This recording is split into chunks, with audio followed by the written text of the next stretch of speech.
wrist. The only people I know that have all 3 levers are Dustin Johnson, because he gets up here and turns and bows his wrist. Yeah. And John Daly, who gets his wrist all the way down here. And the club, yeah. But it works for them. So what we need to do is basically, when you set up to the golf ball, we need to get everything back to the starting position so that you get the most power. So just let me get you set up to the golf ball. I'll tee one up for you. Alright. So in order to get in the optimum position, we're gonna go through the whole motions, alright? So why don't you set up to it and tell me when you're ready. Okay. Ready. Alright.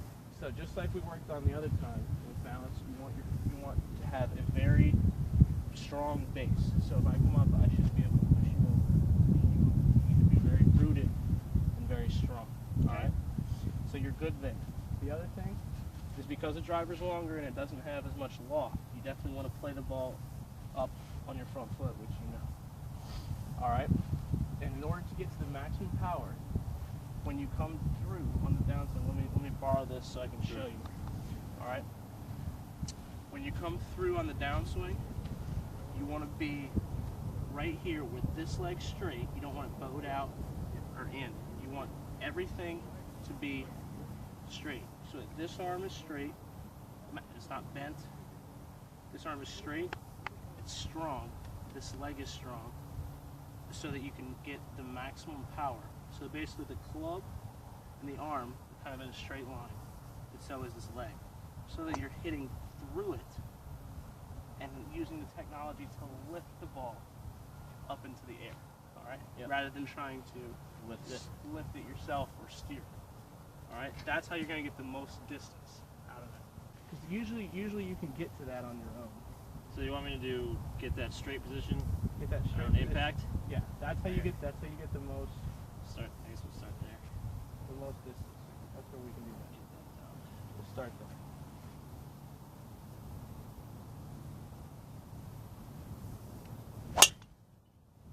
All right. So that was about right in the middle of the face. Yep, pretty much right in the middle of the face. All right. Do it one more time. Because when you get all of that lined up, you'll find that you don't have to swing as hard to get the ball out there. Okay.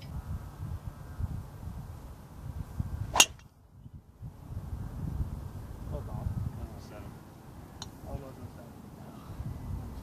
Well, at least what was that one? Probably 9. Probably 9. All right. 9. Well, if you can master that 9, that's like a normal swing. It feels normal and balanced. Then you can go ahead and start doing that.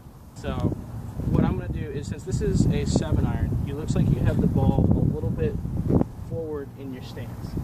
And so a couple of the swings I saw, you kind of went after it and lunged into it. That may put the ball off to the right, and you're going to get a little deeper divot right there. What we want is kind of a long wish and a smooth divot that's kind of even. We don't want it dipping too low. Yeah, I got that. Sometimes I get the toe down, which gets like I'm up on top of the ball and the toes down, and I get this. I guess it's more of a push.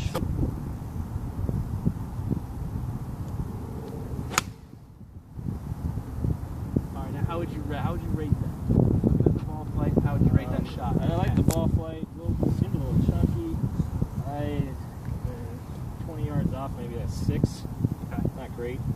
See how the divot? See how the divot is kind of smooth back here? Yeah. And then it kind of digs in right here. Yeah. That means that it's a little bit deeper